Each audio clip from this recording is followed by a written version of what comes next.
is Anil Agarwal, our founder director of CSE.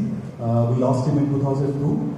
So he's the one who started CSE back in 1981 in a 10 by 12 room in Greater Kailash, Delhi. Now CSE is a family of almost 200 people. So, let me just start off. So CSE, like I said, it's born in 1981, spread. We are working in India and 26 different countries on different agendas, right? I'm not making it longer, but if any one of you are interested to know more about it, I have loads of material to share, right? Our expertise is these three. We do research, that's what we are best at, and whatever we learn through our research is communicated or embedded in the capacity building, which is why this campus was created, and then learning from both the agendas are basically fed into advocacy. So we have been able to drive many changes in the past, right?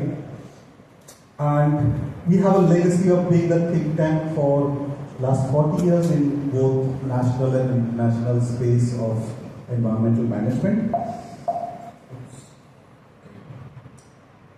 There are different units in CSE, it's a long list.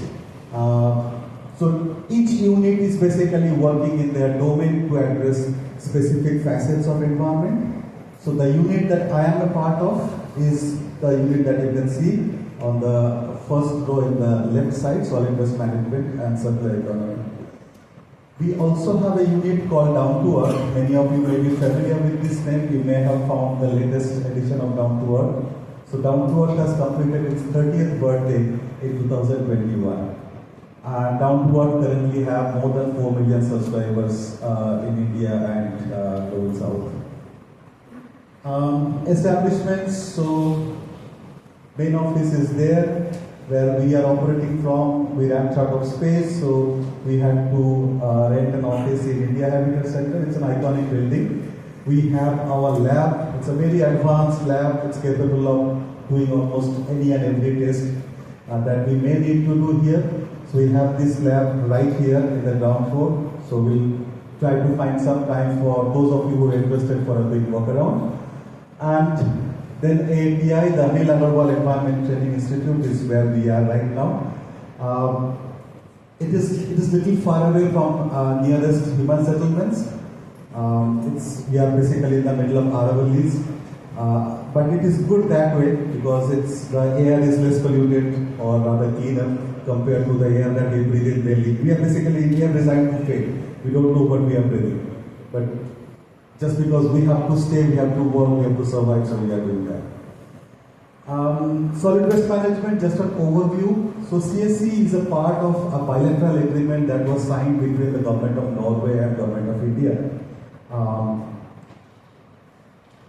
So the entire bilateral agreement was to reduce marine litter. Now you might be wondering what does waste management do to reduce marine litter. It has a very strong connect.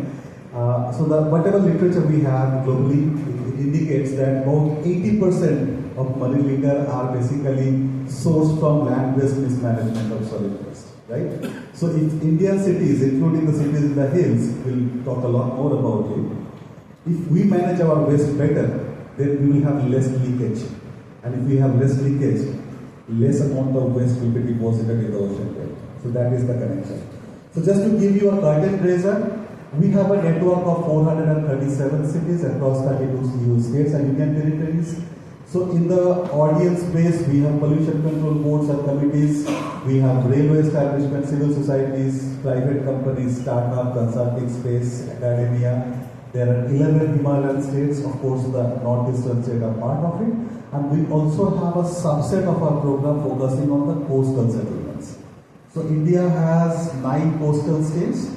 And if you add the islands like Andaman and Nicobar and others, so we have a cumulative coastline of more than 7,000 kilometers, right? So almost 2/3 of India's boundary is exposed to ocean. So we have Bay of Bengal, we have the Arabian Sea, and we have the Indian Ocean. We are surrounded by ocean. I mean, India is globally located in a very strategic place, right?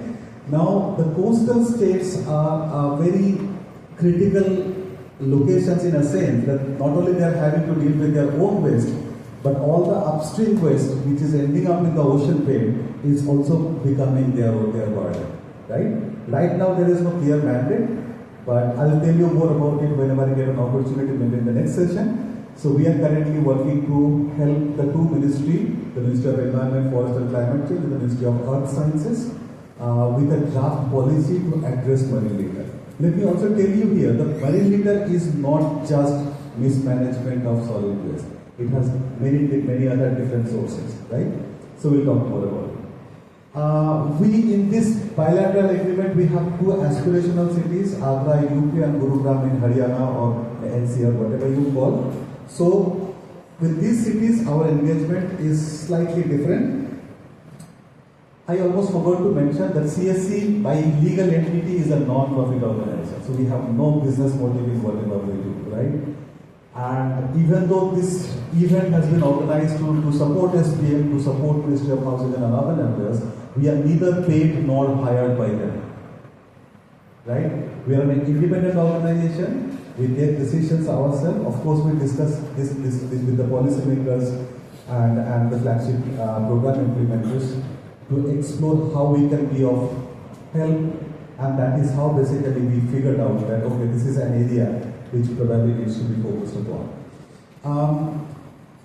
So being a 40-year-old entity, we are a Center for Excellence in Ministry of Environment, Forest, Climate Change, Housing and Urban Affairs, Jal Shakti, erstwhile drinking water and sanitation, chemical fertilizer, agriculture, farmer welfare, petroleum, natural gas, new and renewable energy, rural development, Panchayat Raj, road transport, highways, and EPIO. So in these ministries and institutions, we are a partner. We are a knowledge partner. We bring our research. We feed our research into their programs and their requirements. Right? And then our policy research focus on policies and institutional issues, behavior change, waste management value chain, waste streams, sustainable technology, and of course dump site and legacy waste, which has gained a lot of traction, especially after the SPM 2.0 was launched in 2021. We also, means the unit that I am a part of, is also working in these many countries right now. So we have a network of 19 different countries, of which 15 are African and 4 are Asian. So what we are doing in India is pretty much what we are doing there, right? So down to earth, many of you, I'm assuming, is already aware of what down to earth is. So it's published twice every month in 2 languages, Hindi and English. So Down to Earth started its journey in '91, and it publishes an annual report. It's called the State of India's Environment, which basically captures the key development issues for that particular year in a kind of compendium, and that is released in a program that is named after again Anilji. So it's called Anil Agarwal Dialogue, which is an event for the environmental journalists, so that those agendas features in the mainstream media and eventually become and influences public opinion. So you can see our Honorable Environment Minister was here to release the annual edition of Down to Earth. So we received dignitaries to release the annual edition of it. About ATI, it's not only a campus, it's a lot more than a campus. I mean, I wish I had time to talk a lot more about it. So this campus hosts training programs almost every week, right? And it's not just one program, sometimes we have 2 and 3 concurrent programs running parallelly, right? And we have visitors from all over the world. So right next week, from the 8th, almost 20 countries representatives, senior ministry representatives, are going to be here to participate in a training program on the antimicrobial resistance, AMR, right, which is a global agenda now. So there's nothing much to talk about here. Now these are some elements that you will find. So all the construction here have been done on the principle of thermal comfort. So thermal comfort is an advanced civil engineering where environment takes the front seat, not the back seat. Right? All our buildings are north-south elevation, so that way it is less exposed to heat. So that way it reduces our energy consumption for heating and cooling. And if you have paid attention to the window or the balcony, if you keep it open, you barely need to turn any lights on inside, right? We have a very state-of-the-art heating and cooling technology called HVAC. So basically, it cools and heats differently, and it's the same system that works for both the things, right? And the hot water that you are getting is again a byproduct of the cooling mechanism, because the heat that it creates is again compressed and then used for heating water, right? We recycle water, so the water that you are using for flushing your toilets are basically recycled grey water. So we have a treatment plant. It's completely nature-based, no machinery, nothing. It was initially designed by our colleagues from IIT Mumbai. So we have a soil biotechnology-based backwater treatment system, and we have a constructed wetland-based grey water treatment system.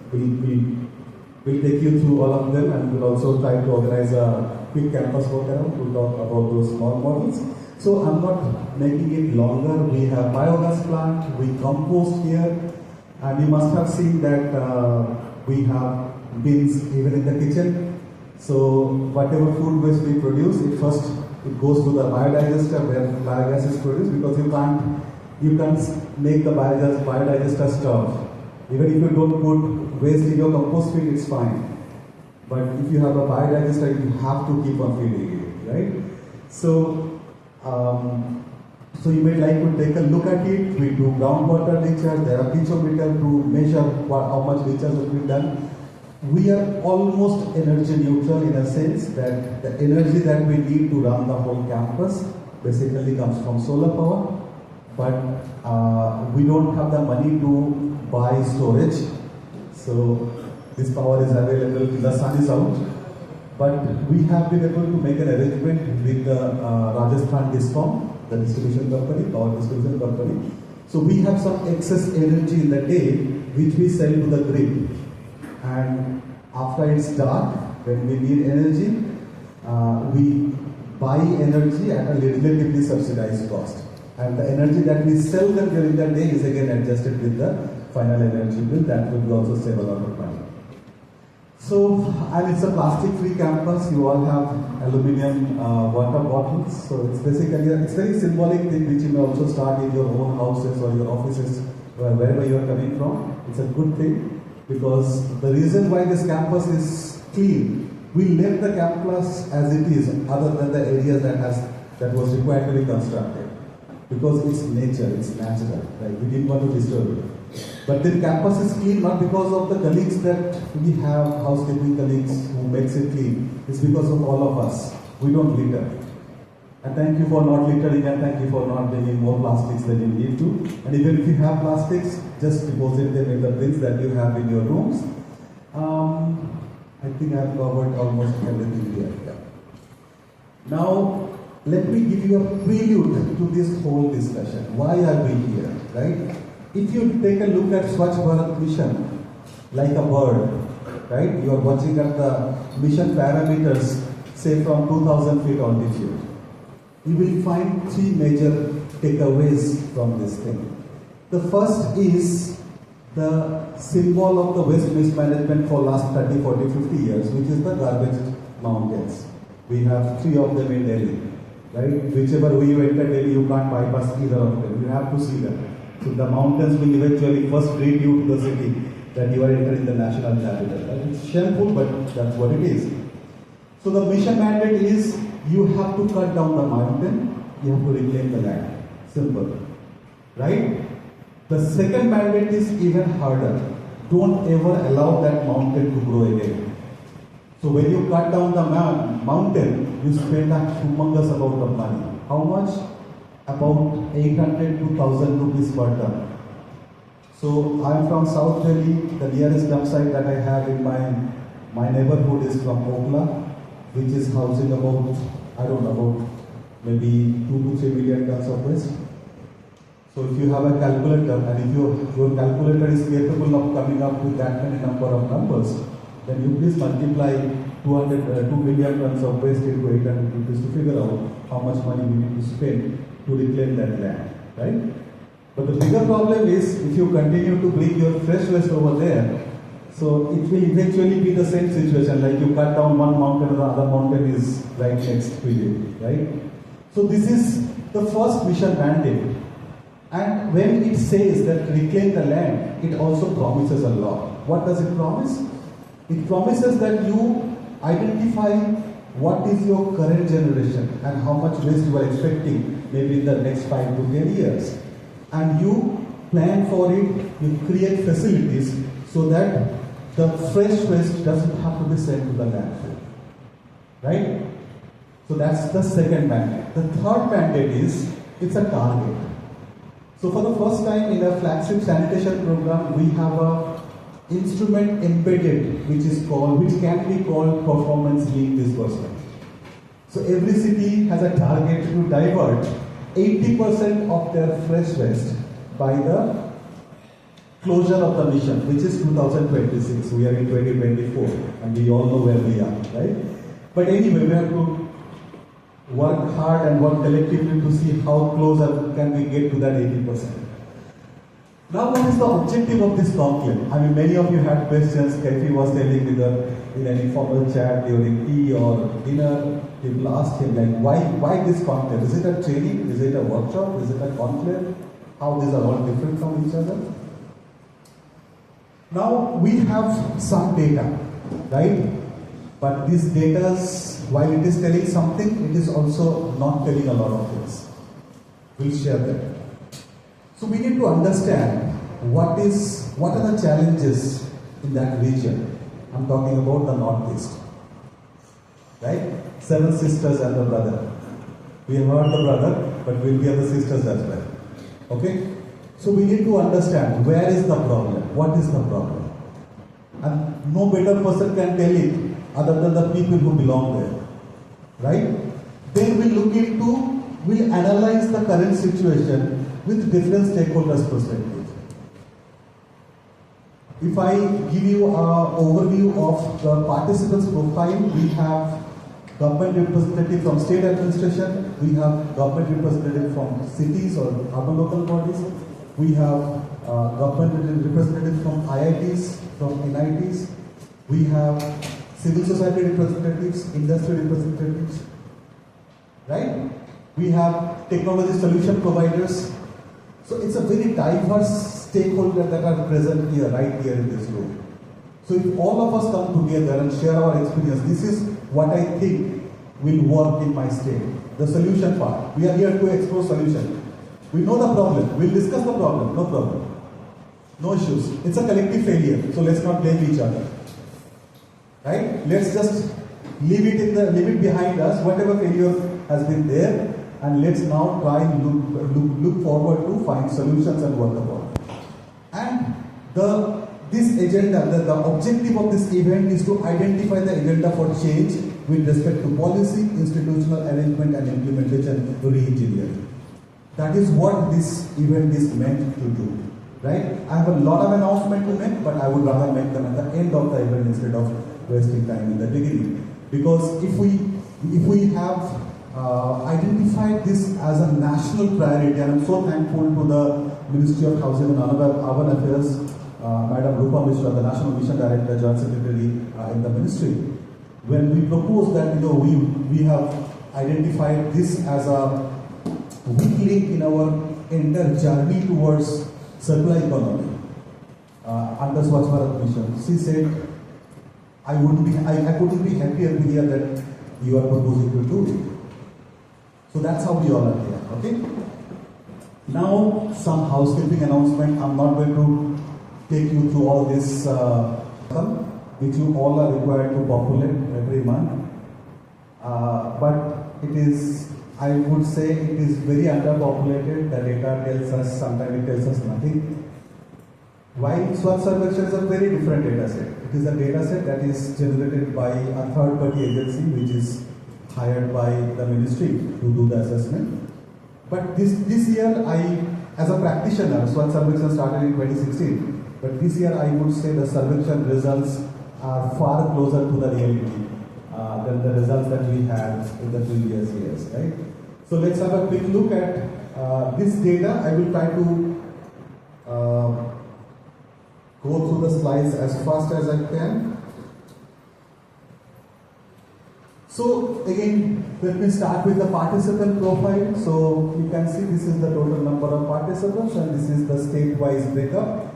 We have colleagues from Himachal and Uttarakhand who are not participant in a sense that they are here to share some good practices that they have been able to do in their own states. Since ecosystem-wise they are very similar to Northeast, so we felt like it would be a good thing to have a discussion face-to-face and learn from them. If you see the participants slightly differently, like what is the number across different stakeholders? So here is the analysis. This is how it looks like. So we roughly have about 18 colleagues from NGOs, non-government NGOs, and we have 3 from industry, we have 17 from government, which is ELP, we have 10 representatives from the state administration, we have 4 representatives from Pollution Control Board, 3 from National Institute of Technology, and 3 from Indian Institute of Technology. Okay? Now I will do a very quick round of introduction. We are really short of time. Half the capacity to process compared to the quantity that we generate. I'm sure this number will go up at least 3 times more. So will this, but I don't think that this will change much. That is basically what we have learned from our preliminary research, right? Now, these are average waste processing according to Swachhtam portal. So this is the data that are populated by the cities themselves. And this is what Swachh Sarvekshan 2023 says. So these two are same data, essentially. So when I say Tripura claimed that they are processing 54% of their waste, SS said it is just 1.05%. And I have reasons to believe that during Swachh Sarvekshan, their representatives visits all the cities before they come up with their findings, right? There are questions about the quality and capacity of the on-field assessors, right? They are treated like a superstar so that we get good numbers. It's an established practice everywhere, but this doesn't give a very convincing or satisfying image either. So when I look at these numbers, you can see the degree of deviation. So Manipur claims that they are processing 98% of their waste in the MIS, while Swachh Sarvekshan found that it was not even 10%. Right? Let me remind ourselves that the objective of this discussion is to not throw marks towards each other. We are here to find solutions. Because it's a shared problem. If you look at the numbers, the deviation is not much, right? There might be occasional deviation by some 10, 15, 20% between maybe Sikkim or Manipur versus Arunachal, Nagaland or Tripura. But overall the picture is more or less the same. Where you find not reported means there was no data from those states, either to Swachh Sarvekshan or to Swachh Bharat Mission. Now this is the scenario of sources covered for door-to-door collection. Now we all know that unless waste is collected, it will neither be treated nor processed, and we will absolutely lose sight of it. Right? So this is the percentage of sources, because when I say sources, it's not essentially households. There are many other sources, like markets, like schools, colleges, housing societies, which are otherwise termed as bulk waste matter. We'll talk about that. And then the current state of source segregation means people who are, I'm sorry, forgive me for saying so, but I doubt whether even this much is true. Okay? I'll be happy if I'm proven wrong. But if it is happening, it's great. Because if segregation was happening, then waste wouldn't be ending up in the landfills. It would go to a different destination, right? So, yeah. Did I miss something?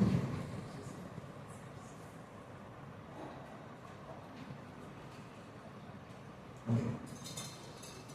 Now, I started the conversation with the SPM mandate, right? So the SPM first mandate is to reclaim the land after biomining of the legacy dump sites. And this is where we are in terms of the progress made. You can say roughly till, this is the data of the month of November. So, बहुत ज़्यादा नहीं, 3-4 महीना पुराना होगा. Okay? So overall, if I talk about the entire region, the northeast region, all the 8 states, so the average is nearly 13%, right? If we have a target to complete everything by 2026 and we are in the April of 2024, we have to either ramp up things or find out where things are going wrong to fix them as fast as we can.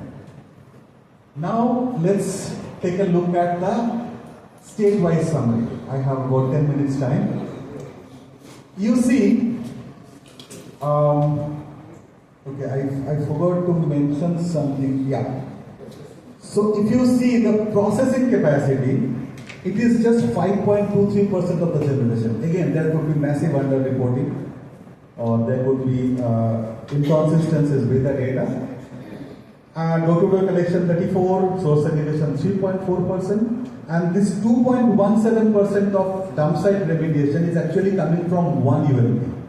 So when this data got divided by 46 ULPs, the average came down to just 2.17%. Right? So in Arunachal, it's probably Nahar Lagoon, if I'm not wrong.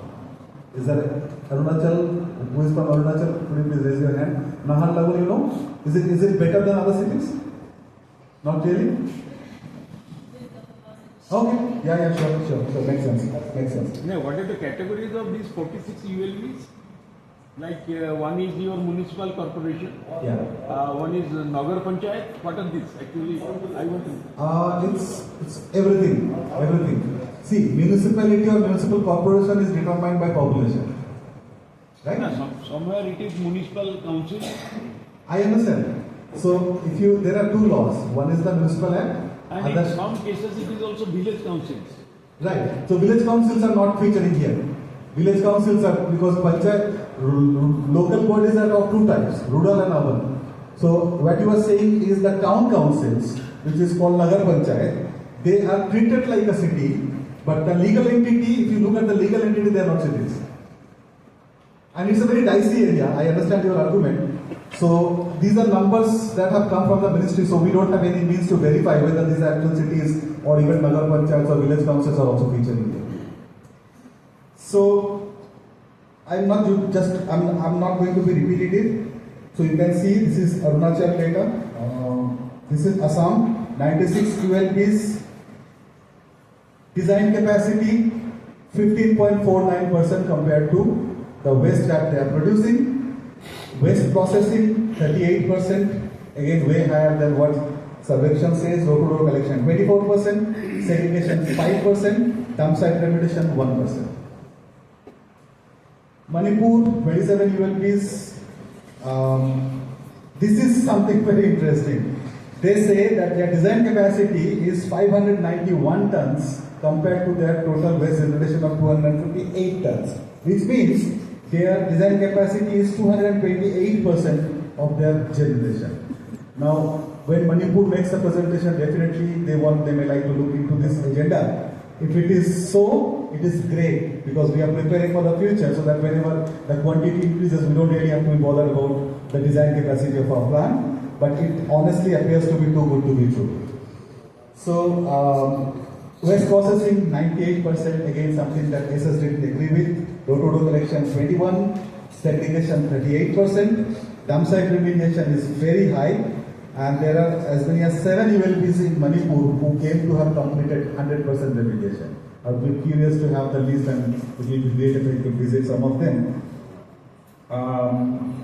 Meghalaya, 10 ULBs, waste generation, most of the ULBs didn't report, so the total quantity is looking like nothing, 2.74 ton. And the design capacity is again massive reporting, like 180 TPD, which is almost 650% of what they are producing. So it doesn't make sense.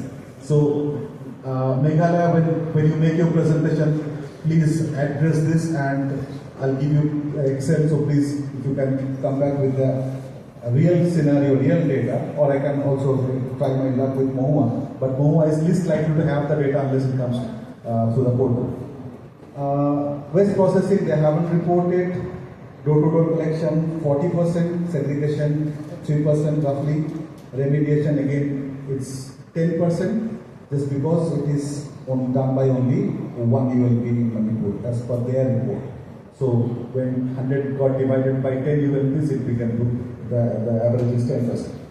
Mizoram, 28 ULBs, waste generation, massive under-reporting. We not reported, I can update that, but it's 200, design capacity is 200 currently. I'm sorry, come again? Mizoram state. Yeah. It's written, not reported there, but the design capacity is 200 TPD as of now.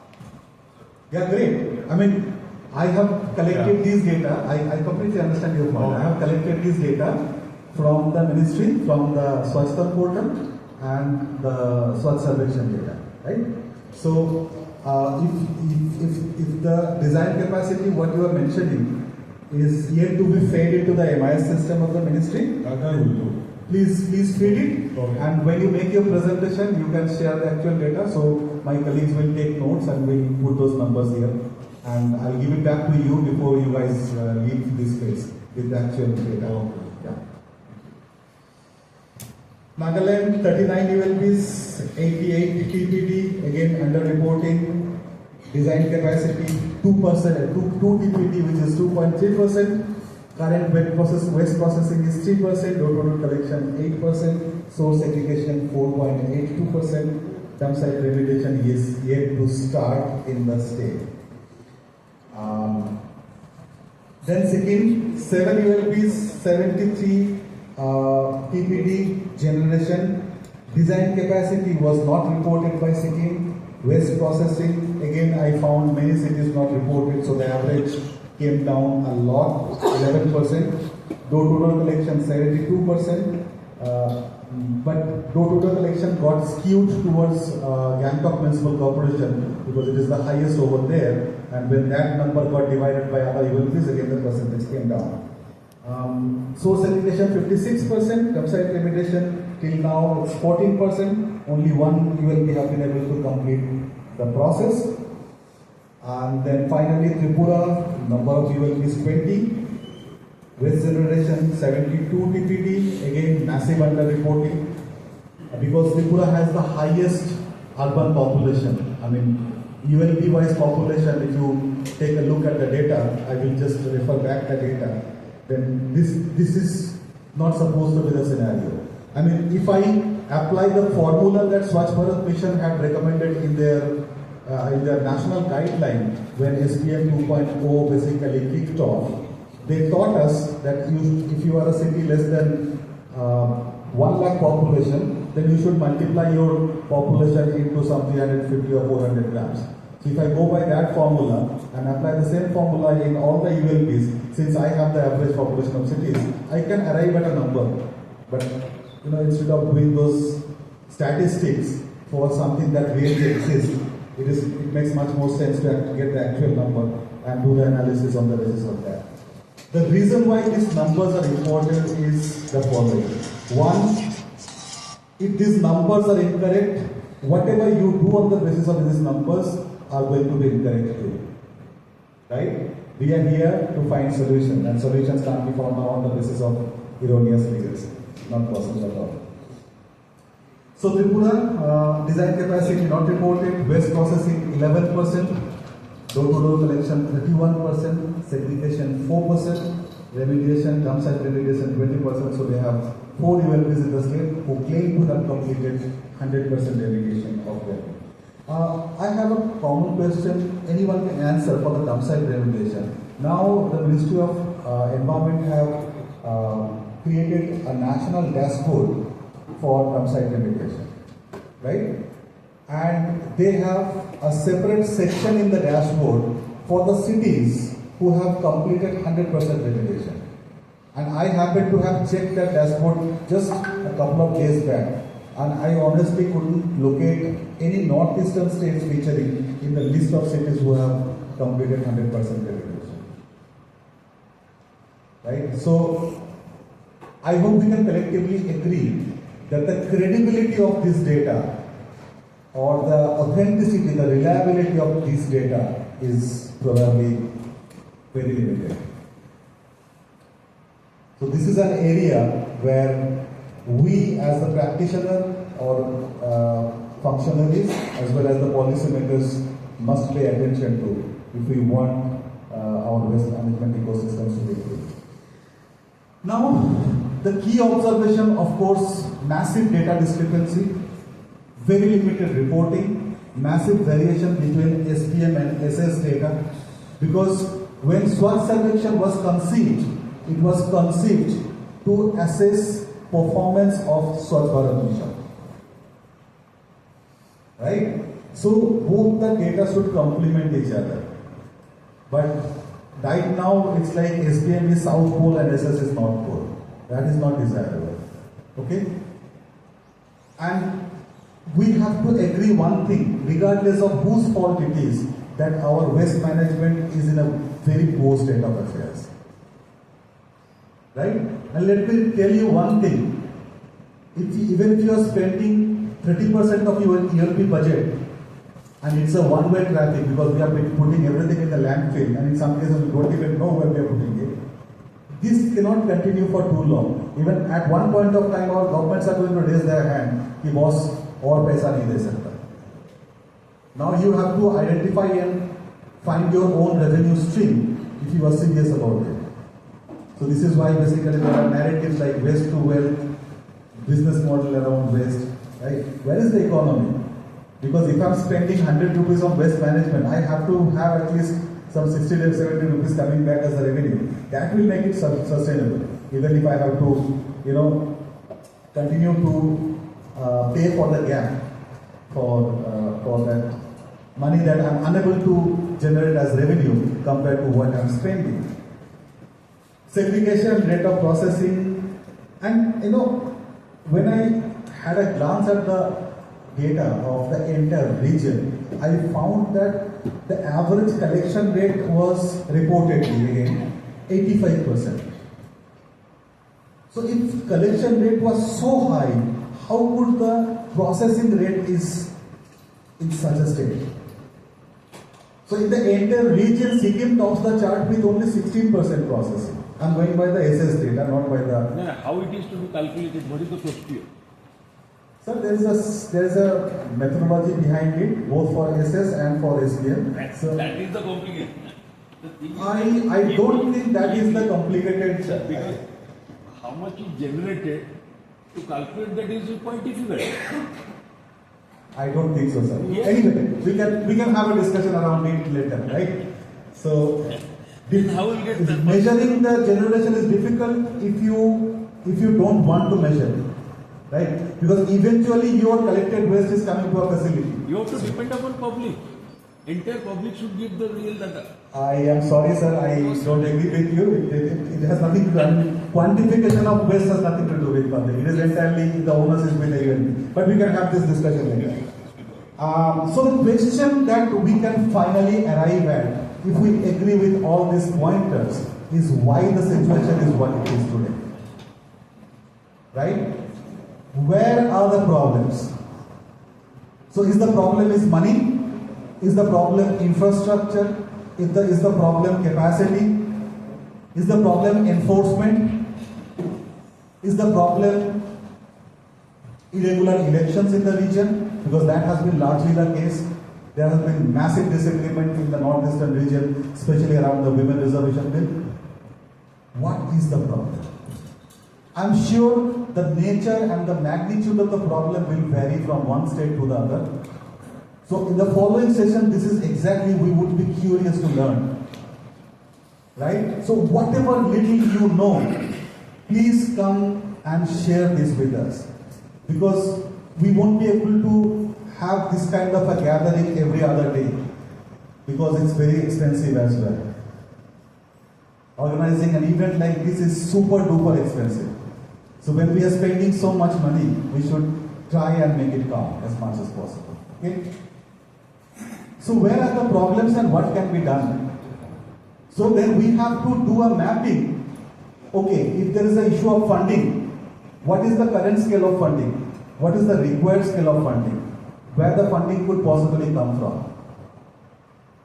So if we can do the mapping, we will continue to take notes and do the mapping ourselves, and before we close the event day after tomorrow in the afternoon, we will make a presentation in front of you. And then, so that presentation will focus mostly on the solutions, that what did we learn from the event. Because this learning will feed into your state administration, it will feed into you as an entity, as an individual, whichever organization you're coming from, it will feed into the ministry, and it will feed into our learning. Because we are finding avenues to engage with the northeastern region. We have limited capacity, we cannot open offices in your courtyard, but we can definitely help you with what we can do best, like research capacity building and advocacy. And sometimes those things are more important than having money, because we have seen, especially in the African region, even in India, money didn't bring change, knowledge brings change. So we were in Tanzania just last month, and they have splurged about $30 million for one dump site, which was built with a design life of 30 years, 30 years. It is almost full in 3 years. So if I put that analogy to the discussion, did money solve the problem? $30 million is a lot of money. $1 million is almost 9 crore of Indian money. So 30 million is almost 270 crore. Not a small amount in any stretch of the imagination. So it is not always money that has a solution, right? So what can be done and how? So I'm bang on time. I made it just 11:50.